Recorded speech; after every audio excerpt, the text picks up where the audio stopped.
এই ঘটনা থেকে আস্তে আস্তে একটা মোড় নিয়ে ইকবাল ভাই আর শাকিব খানের মধ্যে দুইজনের মধ্যে একটা দ্বন্দ্ব সৃষ্টি করে দিয়েছে। ওই মেয়েটাকে নিয়ে এসে ফার্ম গেটের একটা হোটেলে অথবা বাসায় ওই মেয়েটাকে রেপ করার পরে তো এই বিষয়টাকে ধামাচাপা দেওয়ার জন্য কিন্তু আসলে অনেকভাবে চেষ্টা করে এই সবুজ সাংবাদিক। কিন্তু আমরা যেটা সত্য সেটাই নিউজ করি। ধরেন যে শাকিব খান দুটো বিয়ে করেছে, ওটা কিন্তু নিউজ। শাকিব খান ভাবতেছে ওটা কিন্তু নিউজ না।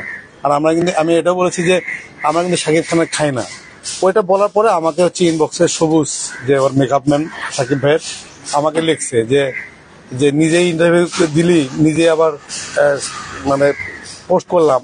আমার কাছে না ওই কথাগুলো না আমি এমন ভাবে বলছি, আমার কাছে ভালো লাগছে। এই জন্য আমি চেষ্টা করছি যে ওই কথাগুলো আসলে সবাই জানুক। এই জন্য আমি নিজে পোস্ট করছি যে আমাকে দেওয়ার পরে সে আমাকে একটু তাচ্ছিল্য করলো যে আমি যে একটা সাংবাদিক, তার কাছে মনেই হলো না যে আমি আসলে সাংবাদিক। তো ওইখান থেকে আমার কাছে মনে হলো যে তাকে আসলে বোঝানো উচিত যে আমি আসলে কতখানি জানি এই সবুজের সম্পর্কে। আমি শুধু এতটুকু বলবো যে আজকে কয়েক বছর আগে একটা মেয়ে শাকিব খানের একটা সিনেমায় কাজ করতে আসছিল। এই সবুজ হচ্ছে যে পুরান ঢাকার একটা মানে এক ব্যবসায়ীর কাছে দিয়েছিল যে তাকে দিয়ে একটা ফটো সেশন করাবে, এরকম একটা আমরা জেনেছি। তো সেখান থেকে একটা মেয়েকে ওই ফটো সেশন করার জন্য পুরান ঢাকায় একটা মেয়েকে সে পাঠানোর পরে ফটো সেশন করার পরে ওই যে ফ্যাশন হাউসের মালিক ওই মেয়েটাকে নিয়ে এসে ফার্ম গেটের একটা হোটেলে অথবা বাসায় ওই মেয়েটাকে রেপ করার পরে তো এই বিষয়টাকে ধামাচাপা দেওয়ার জন্য কিন্তু আসলে অনেকভাবে চেষ্টা করে এই সবুজ। তখন ওই মেয়েটা আসলে একটা মেয়ে তো স্বপ্ন থাকে যে সিনেমায় এসে কাজ করবে। শাকিব খানের নাম শুনলে কিন্তু আসলে সবাই কিন্তু মানে আত্মা হয়ে থাকে। আমি কিন্তু নিজেও শাকিব ভাইয়ের একজন ভক্ত। তো ওই বিষয়টা যখন ওই মেয়েটা যখন হচ্ছে যে একটা মেয়ে সিনেমায় এসে যখন ধর্ষণ হচ্ছে, একটা লোভনীয় ব্যাপারে যে সবুজটাকে এক জায়গায় পাঠালো, তো বিষয়টা সে ধামাচাপা দেওয়ার চেষ্টা করার পরে এইটা ওই মেয়েটা হচ্ছে তার ভাইকে নিয়ে অনেকবার চেষ্টা করে এখানে আসার জন্য, কাউকে পায় না। ওই মেয়েটা হঠাৎ করে এসে প্রযোজক ইকবাল ভাই শুটিং করতেছিল বীর সিনেমায়। ওই সময় এসে তার ভাইকে এসে ইকবাল ভাইকে আসলে বিচার দেওয়ার পরে এটা আসলে ইকবাল ভাই খুব অবাক হয় যে এরকম একটা ঘটনা ঘটলো, কেউ জানে না।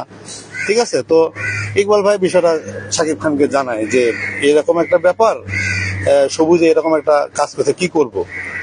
তো সাকিব ভাই নিজে বলে আসলে এটা একটা বিচার হওয়া উচিত। তখন এই যে আপনার মগবাজার অপু দীপুর একটা স্টুডিও আছে, দেখবেন যে সাউন্ড কালার ওরা দুই ভাই কিন্তু করে A1 নামে। ওইখানে হচ্ছে যে ইকবাল ভাই হচ্ছে যে সবুজকে ডাকে বলে যে তুমি এখানে আসো, তোমার সাথে বিষয়ে কথা বলবো। বিষয়টা জানার পরে ইকবাল ভাই আসলে সবুজকে অনেক মারধর করার পরে সবুজ কিন্তু 2 দিন হাসপাতালেও ছিল। সবুজও জানে, সবুজের বউও জানে।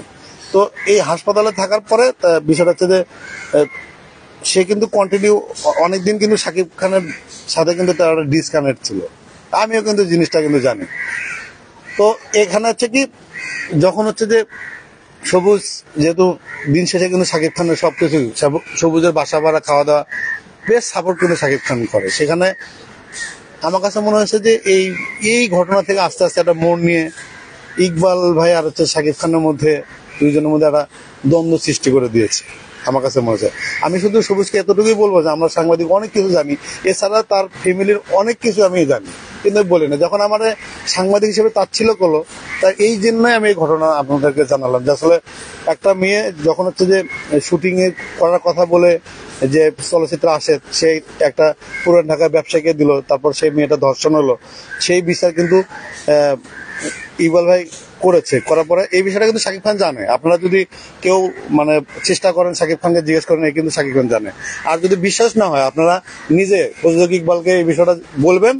ইকবাল ভাই কিন্তু এটা কিন্তু কোনোদিন কাউকে বলে না। আমি জানার পরে আপনারা যদি এর তদন্ত অথবা বিশ্বাসযোগ্য মনে হয়, আপনারা এই বিষয় নিয়ে আপনারা হচ্ছে প্রযোজক ইকবালকে আপনি প্রশ্ন করতে পারেন। সংবাদ, ফিচার ও অনুষ্ঠানের জন্য ভিজিট করুন সংবাদ প্রকাশের ওয়েবসাইট এবং যুক্ত থাকুন ফেসবুক পেজ ও ইউটিউব চ্যানেলের সঙ্গে।